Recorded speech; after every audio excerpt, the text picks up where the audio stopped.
All right, we are 1-1 in an Aether Vault draft. We got stomped in our first match, stomped our opponent in the second match. Hasn't really been an in-between. We would like to play first. This hand seems good. Us being on the play is good. We would like another creature probably, but there's a really good chance we do draw another creature. We have a lot of them, but this isn't too terrible. Built a Smash and Renegade Freighter are always friends.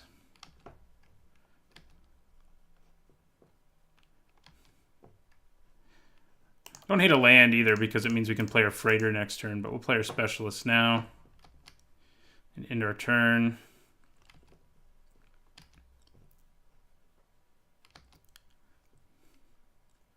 All right. Yeah, we definitely play the Freighter. We're going to attack.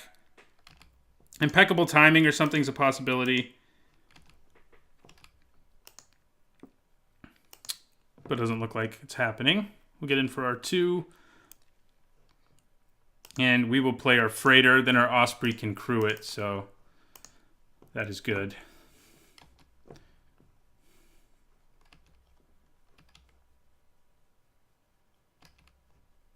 Aether meltdowning it, okay. Pretty nice. We do have our 1 Aviary Mechanic who can bounce it for us, which will be good. So, Filigree Familiar is so obnoxious because killing it doesn't do us a whole lot of good. Okay, well, I'm just going to play Gear per Osprey and pass my turn.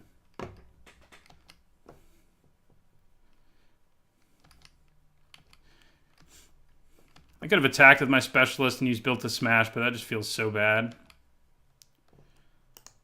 Bastion Enforcer. We can crew Renegade Freighter and block still, it's worth noting, and then get it back with our Restoration Specialist anyway, which isn't too bad. Okay. Now is it worth attacking with both of these? Giving up? No, probably not. Probably not. I'd probably just play the Renegade and don't get a servo out of it. It's going to be better to block with this and then get it back. So we'll attack for 2 in the air.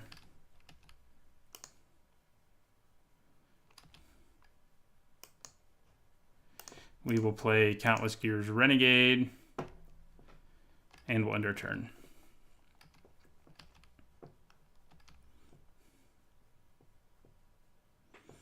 Dawn Feather Eagle. Yeah, that's obnoxious, but in a world where our Renegade Freighter blocking really means nothing, we don't feel too bad about it. So, yeah. So we're just going to block the Enforcer with our Renegade Freighter and take the 3. Then the question is, do we sacrifice Restoration Specialist right away?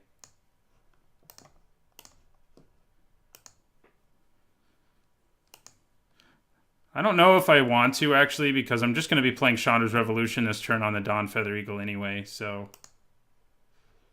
Yeah, so we're just going to go... Ooh, I should tap my mana a little differently, though. I doubt I'm going to be playing Built to Smash. But yeah, I should leave red up either way, but we'll go Chandra's Revolution, tap down Plains. And... I guess leaving white up would have been good, too. So I overthought that, because if I left white up, I could have sacked this in response to removal and gotten back Renegade Freighter, which is probably better than most of the other options. But we'll get in for 2. And I'll end my turn.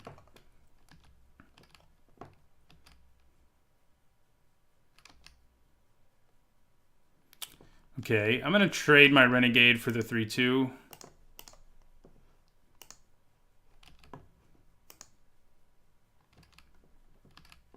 See if our opponent has a Revolt card they're about to play. Nah, I'm not very worried about that either. I am perfectly happy if my opponent wants to spend turns on Consulate Turret, building that energy and stuff, so sounds good to me. Okay, so I'm going to attack with both these guys. Play Glint Sleeve Artisan and leave white mana up. Yep, you get an energy. That's a bad card. I don't recommend playing it basically ever. I think I have lost to it once. You can lose to bad cards. Just because they can win sometimes doesn't mean they're not bad. The fact of the matter is the majority of the time it's just not going to be good. We'll make Glint Sleeve a 3/3 here. Even though Built to Smash is kind of nice when you have a servo. Having a 3/3 who doesn't really care about Filigree Familiar nonsense is also pretty good. That's a lot of mana. Okay, that part isn't so good. That's going to be hard to kill, for sure. So, I have many ways to do it. I think I just have to throw everything at my opponent here. Ooh.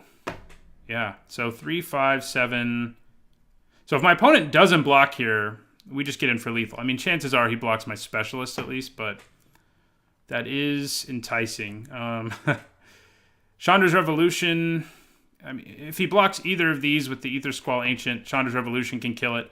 And if he blocks with Aether Squall Ancient on Glint Sleeve Artisan, I can kill with Tricks. So we're just going to attack with everything. And if our opponent's like, man, I'm just taking it because who knows what he's got, I will be firing off all of my tricks. Okay. All right. So now the question is, do I save my Restoration Specialist? I think what I do actually is just go Built to Smash. You have to pay the right amount of mana to do the right color of mana, though, to do that, it turns out. How strange, right? Yeah, Built to Smash. Got to kill this thing or it's going to kill us, so. And then I think I'm okay with Glint Sleeve Artisan just trading and then saving this. Oh, am I? Decisions.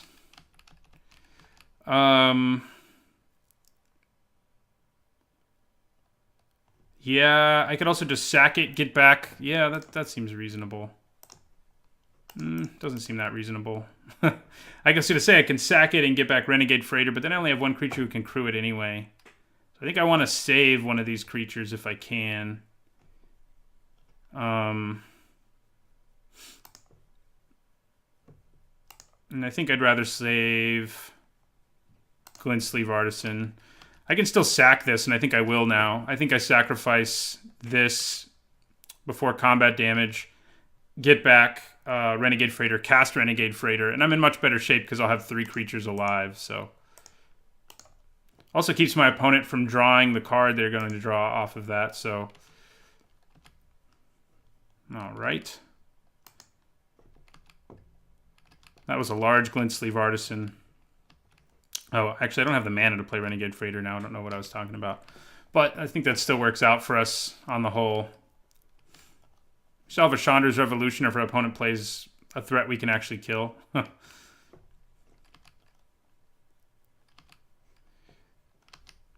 That's a good sign, though. Kind of scary, though. It's like, what does he want to use all that energy on anyway?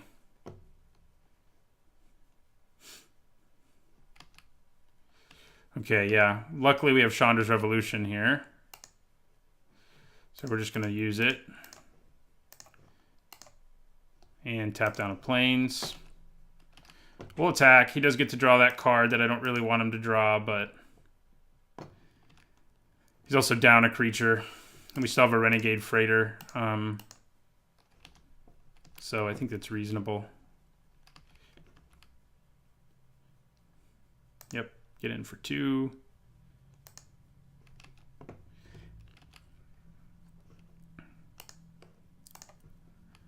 Here's hoping he draws something that costs double white. Since we tapped down that Plains. Yeah, that doesn't look good. Okay, well, Barricade Breaker is actually kind of bad in the situation for our opponent. Ooh. Wow. I can do some silly things right now. I can go Renegade Freighter. And then Renegade Wheelsmith. Use the Wheelsmith to crew the Freighter. Just to make it so Barricade Breaker can't block. So I'll make the Breaker unable to block. And we'll swing for 5.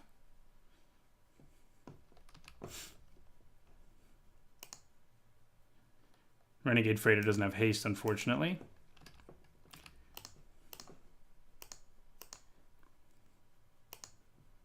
Drops the opponent to 3. And he is dead in a lot of ways on our turn. From all the creatures we'll be attacking with, plus his breaker has to attack us, so... Plunderer. Okay. You are still dead. I think. Yeah. I make one of them unable to block. I'm going to crew with gear per Osprey.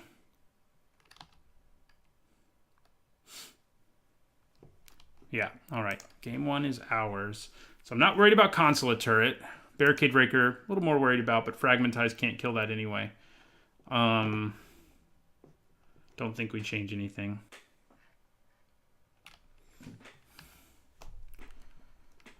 Well, this is an interesting hand. We've got an Urikari Zev plus Invigorated Rampage, which works really well with her, but I think we want to send it back. We just don't have enough going on. This one is better, I think. It's not great because we don't have a ton of creatures, and I'm going to put that land on the bottom in hopes that I do draw a creature, but it's all right. It's probably kind of comparable to the one we had, honestly, but I'm okay with it. All right, another creature is good news. We do have 14 more of them in addition to Countless Gears Renegade, so we had a decent chance of drawing them. All right, we're going to play Countless Gears Renegade. Our Audacious Infiltrators haven't really showed up for us. It's just kind of weird. I just noticed that. Our games have been pretty fast one way or another, so, you know, there's not a great chance we just, like, always draw, you know, the cards we drafted, you know, multiples of, I mean. But, it, you know, would be nice. But we'll play Osprey now and end our turn. Opponent is not interested in attacking, interestingly, despite playing a turn 2 Audacious Infiltrator. Puzzle Knot, okay. Here comes the servo. No attacks again. I am going to use Chandra's Revolution on his flyer and tap down. We know he has one double white card, so and it's a 5-drop, so we'll hit it. It's the airdrop Aeronauts, so we'll hit his white mana here. He will get a servo, but Windrake's gone. And we can attack with our Osprey.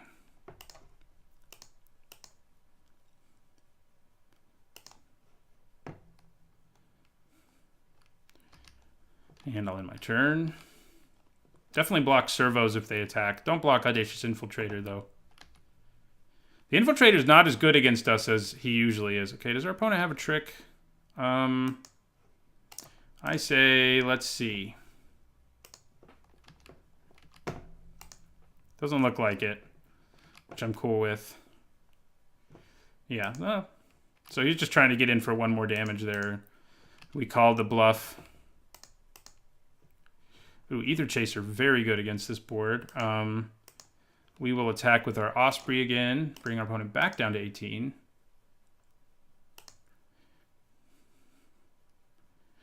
Most of the time when I've had this played against me, because I end up drafting improvised decks so much, it's just so good. But against me right now, it's not that good. We don't want to tap our mana like that, though. It doesn't really matter. I'm trying to leave one white up for our specialist, but we can leave one white up to bluff, built to last, too. Our opponent knows we have it, so we will just play those. And Invigorated Rampage is excellent with Aether Chaser, so something to keep in mind. Double Infiltrator, okay. All right. I think I attack with my Chaser and my Osprey here.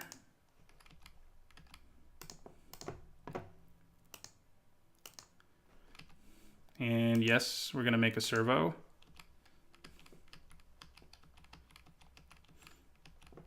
He's just going to block to block. Oh, he's going to try to kill it. Okay, so I think we use Invigorated Rampage here. Yeah, we'll use it. Is it better to... Yeah, it's going to do the same amount no matter what. So let's just do it all here. It's not going to be like the value gain that is usually gained by that card because our opponent is going to draw a card and we killed a servo. But we do get in for a bunch more damage, and we keep our Aether Chaser, who next turn can make another servo because we're playing Eddie Trailhawk. So We're just trying to keep our opponent on their back foot, and we can just swing with our whole board pretty much. So yeah, and we won. That was a very weird draft. First match, we got stomped. Second and third match, our deck was an incredible aggro deck, as was advertised, I think, by the draft. So we went 2-1 in the end. It was kind of weird that we didn't have any bad games against people we beat and didn't have any good games against people we lost to, though. Variance was very much was there, but in a weird way. We went one way or the other. We ran really well or really poorly. All right. Well, that was a very short weekly draft, so I hope you enjoyed it. Don't forget to like, comment, and subscribe.